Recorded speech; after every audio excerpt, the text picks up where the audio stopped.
It is October of 2022. In fact, it's halfway through October, and we owe you guys some updates. And so here we are. The first one is super exciting, and we could not be happier. The ground beneath our feet is not moving anymore. What I mean by that is we live in a brick and mortar right now. We're renting a house in Clive, Iowa, which is right outside of or part of Des Moines. And that's awesome. It's got tons of space. We love it. It's in a great location. We're close to everything. And a huge shout out to Curtis and Jordan Fry. Curtis is a guy that I grew up with and went to high school with, and he lives outside of town here on a farm, and they let us park our camper there for several weeks while we were finalizing our search for an apartment, visiting apartments, and then finally renting and starting everything here and moving in. Our kids got to play with their kids. They let our kids into their house to have fun. It was a great time. And I'm glad to be back in the neighborhood where I'll be able to hang out with their family. The boys got to play a whole baseball season, a fall ball sort of situation. They were on the same team.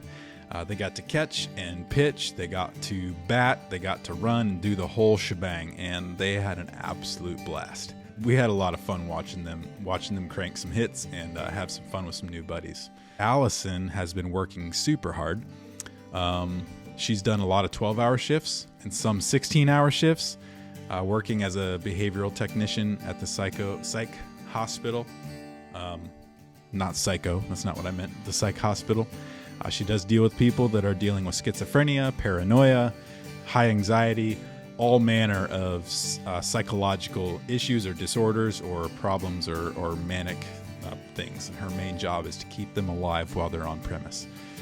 So she does that really well. She encourages them. She takes care of them, and she loves the work. That's really cool. I think that's a really good thing for us, as she's both earning money as well as resume material and experience. On the ministry front, I want to give you an update. So Russ Johnson is the guy that founded the Table Network, which we now call Lark, and Hurricane Ian hit Fort Myers hard. And so a lot of the work we've done together has been a little bit spotty because for a while they didn't have power or internet or cell service. And as those things start to slowly come back, we've been able to reconnect and stay on top of some things. But you can be praying for him and his family, as well as all of their neighbors and the people that they're just kind of taking care of and being a part of life with as they pick up the pieces in Fort Myers and in Florida. So in terms of the ministry work that I've been doing, I'm excited to report a couple things. We're in the end zone with a couple of videos that we are having edited that we're going to share that we've been talking about for a long time. Those are about done. I also just submitted for the final editing process a PDF article about worship and what worship looks like today and what it could look like for the church. And that's going to go out as a resource to all of the Lark people who are looking for rethinking and reimagining some of these things. So that's about done, and I've put in over a year into this piece, just kind of as we go along and as I can fit it in. So I'm very excited to have that thing done and ready to rock and roll.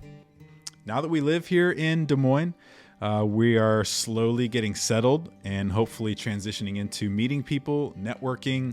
I'm going to be meeting other churches. I'm going to be meeting just people, and I'm hoping to spend a lot of time with friends along the way, people that we can start building relationships with and talking about Jesus with and encouraging them to come to faith in this good news.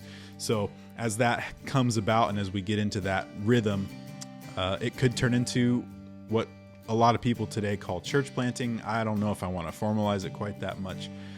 But we're excited to be making disciples in Des Moines, Iowa, and helping people come to the relief that is believing and trusting in Jesus and in the scandalous grace that God provided through Jesus.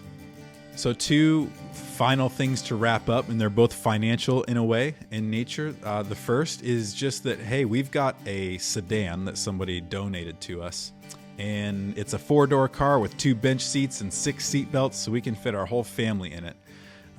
But it was great on the road, and as you can imagine in Des Moines, it's just a little bit tight.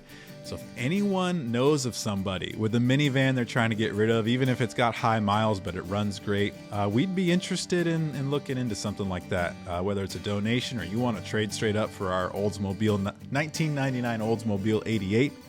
or whatever. You guys are a great network for us. If you know someone or if you have something you could provide, just let us know. And then secondly, it is the year-end season where a lot of people are deciding where to send those extra funds and monies for tax write-offs, for charitable giving. We would love to be on your list of potential places to send that extra money. Some of you have already done that before, and we would love for you to consider doing it again. We have lost a major donor through the Lark network that I was receiving money from. And so we're trying to fill in some big gaps at the end of this year. And we would really like to have January figured out as soon as we can. And right now it's going to be very tight. So, but also year-end giving is something lots and lots of people do. And if you know other people looking for places to send their money and they're curious about somewhere they can send it that's going to be doing good work and bringing good news to people that don't have it, send them my way or send them my information. I would love to pitch a little bit of what we're doing to them and answer any questions that may come up along the way. I'm very excited about being in Des Moines, close to family, close to friends, and starting to get some of this work going on a local level. And we need your help to do that. We need a team of people to invest in the work that we're doing to make it possible, so that we can have the time it takes to invest in relationships and in conversations that turn into baptisms and turn into faith and turn into the relief that comes from knowing you're held by the love of Jesus.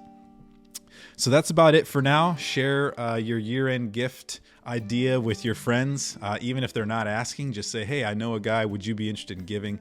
We could use all the help we can get. And that's it for now. I love you guys so much. Thank you for keeping track of us, and send on any questions you've got for me, or if you're in the Des Moines area and you want to meet up, I'd love to sit with you over coffee or a lunch or whatever and share some of our stories and share some of our heart and our burden. So that's it for now. We'll talk to you guys soon.